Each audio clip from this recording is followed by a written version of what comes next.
And here's Mark Coatsworth. Yeah! Hey everybody.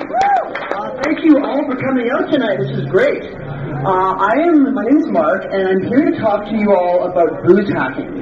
Yeah! Now, so I'm gonna start with the story. I used to actually live very close to this bar. I lived in a little house down the street over there with a bunch of other students, which was all about 8 or 9 years ago. And being students, we were all very poor and very thirsty.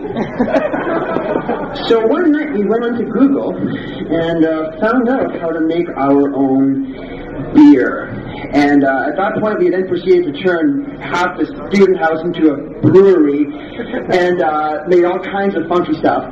So many years later, what I've gone on and done now is I've been working at booze hacking. It takes regular home brewing and goes in a much more experimental, do-it-yourself direction with that. So I wanna give you a scientific primer on fermentation and how you make your own booze in general, and then I want to talk a little bit about some ways I found to do it in a very sketchy DIY fashion. So I'm going to start by talking about fermentation. Fermentation is quite simply a chemical conversion that turns sugar into ethanol, into booze. Now humans discovered fermentation and alcohol production around 10,000 BC. That predates both writing and agriculture.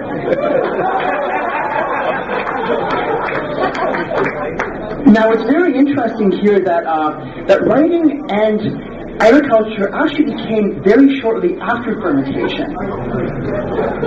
I'm just going to throw that out there. You can make whatever you want of that. Fermentation, in its most basic example, is when fruit goes rotten. So when you have grapes on vines or apples on trees, you'll notice that when fruit goes rotten, it doesn't go moldy like other foods.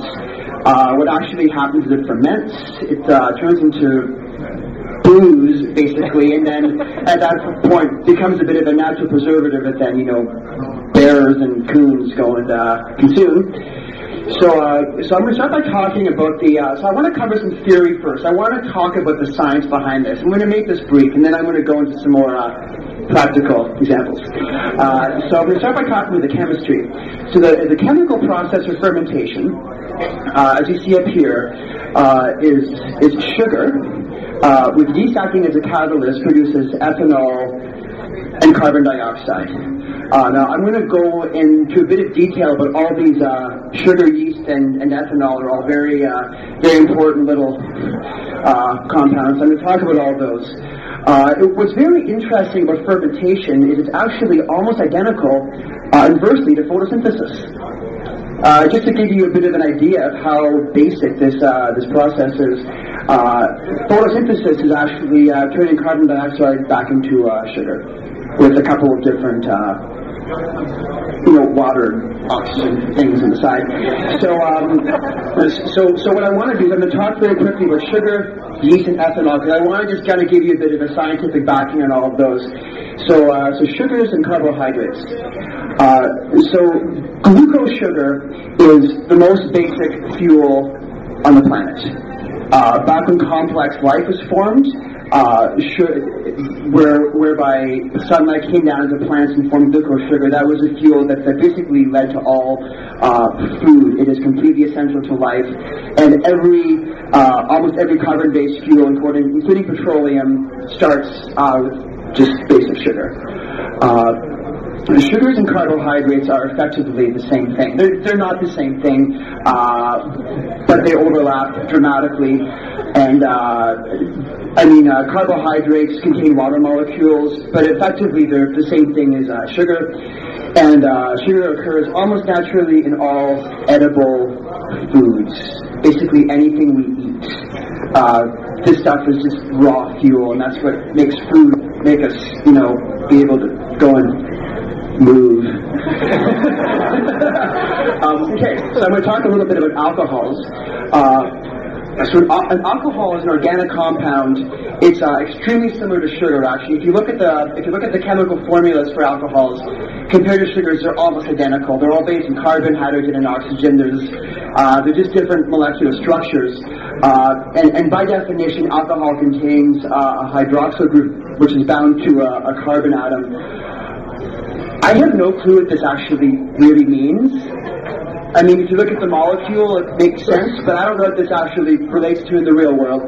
But that's what alcohol is. There are a countless number of alcohols. I have been asking Google how many there are, and Google has just said, we don't know. The most basic alcohol is ethanol, common booze. That's what, when people refer to alcohol, they are typically referring to ethanol, but there are many more examples. I'm going to talk about a couple of those in a moment. Now, I'm just going to blow your mind here. I'm going to just take a minute to reflect on the ofteness of this. Alcohol occurs naturally in space. Is your mind fucking blown or what? There are molecules of booze floating around in space.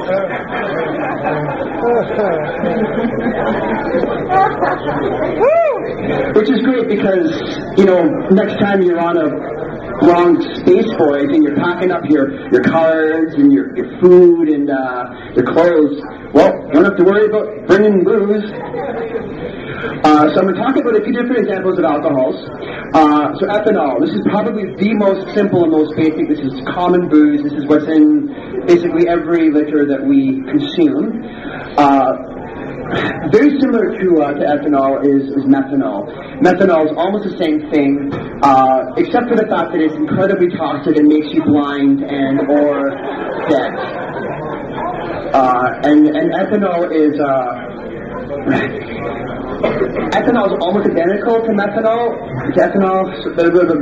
The nice thing is it is not produced by a yeast fermentation, so you do not have to worry about it in your homemade booze. Isopropyl alcohol is rubbing alcohol. This stuff is also toxic. You cannot, well, you can drink it. I wouldn't recommend it. And finally, this is propanol. This is a member of the group of fusel alcohols. There's a whole bunch of alcohols that fall under this group. They're not technically toxic. I have at one particular point had too much booze that was rife in fusel alcohols, and it was a day I really like to forget. Yeah. All right. So I'm going to talk for a little bit about yeast as well. To be honest, yeast is this weird thing that I almost don't get, so I'm just going to talk about it briefly. Yeast is a single-cell fungus. It feeds off sugar. It's very similar to bacteria. It would take a proper chemist to actually explain the difference between yeast and bacteria.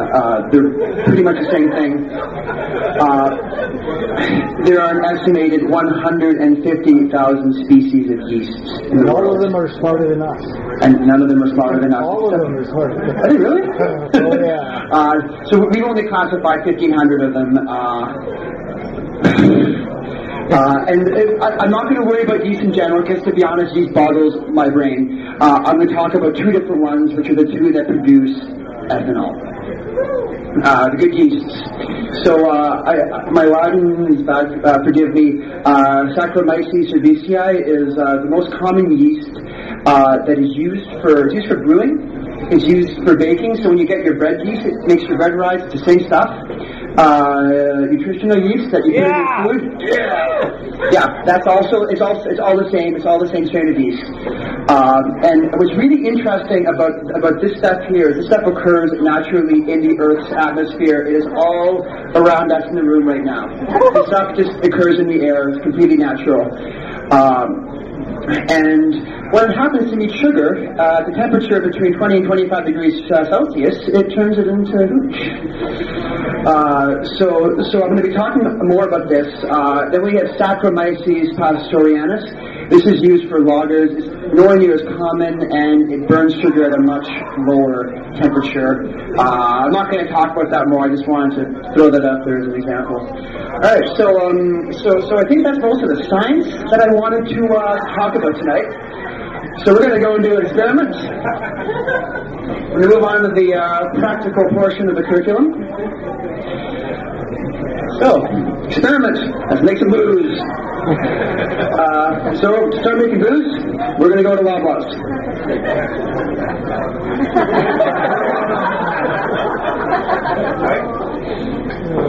So we're going to Loblaws. First question in your mind when you're going to go and make some Loblaws booze is, what kind of booze are you going to make? Pick your poison. So I sat down and figured, what liquidy groceries at Loblaws contain a lot of sugar and could be fermented? Well, grape juice. Fruit juice in general, any fruit juice is going to be ripe with sugar and will be fermentable. Obviously, the better the juice, better the finished products, although you really can't work with the dirtiest stuff, and it will ferment. I've tried. So then we have maple syrup, which you can also ferment into booze. I've done that again successfully, but making maple syrup, which requires a lot more equipment, more time, I'm not going to bother with that. Same for honey. If you ever want to get your Viking cred up and make some mead, you can make honey. It works really, really well, but again, it's just a little too complicated for this. I want to keep this presentation as simple as possible. And I have, in proof of concept, I have fermented both Sunny Delight and Coca-Cola using these processes, and they were disgusting. Like the Sunny D actually hurt my soul on the way down. And I pour that stuff out. It was just, it was awful. So anyway, fruit juice seems like a very logical way to go about this. So we're going to go with fruit juice. All right. So we're at Loblaws. This is my favorite aisle at Loblaws.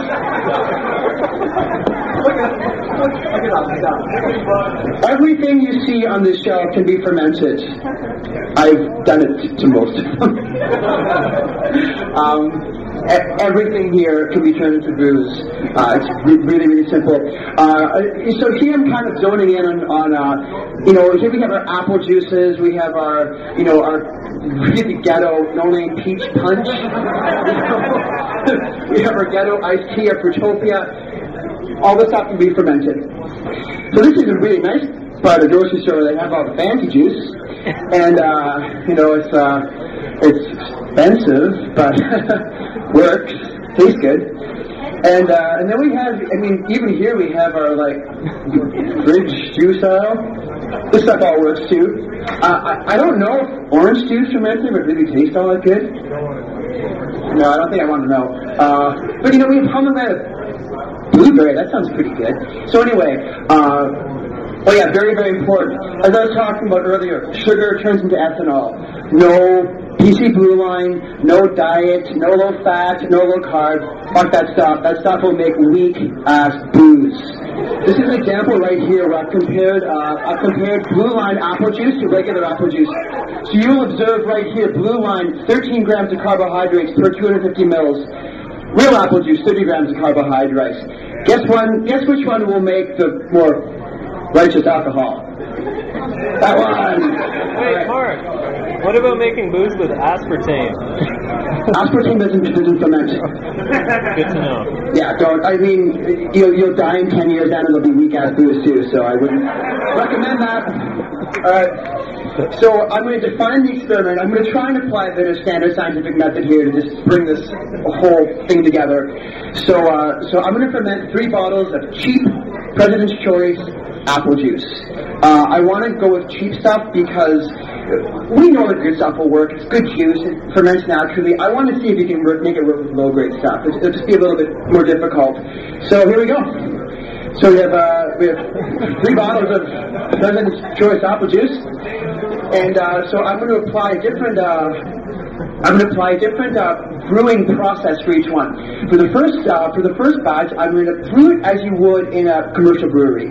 I'm going to use proper brewing equipment. I'm going to do things the right way. This would also be how, if you just are into regular, non-weird home brewing, this is how you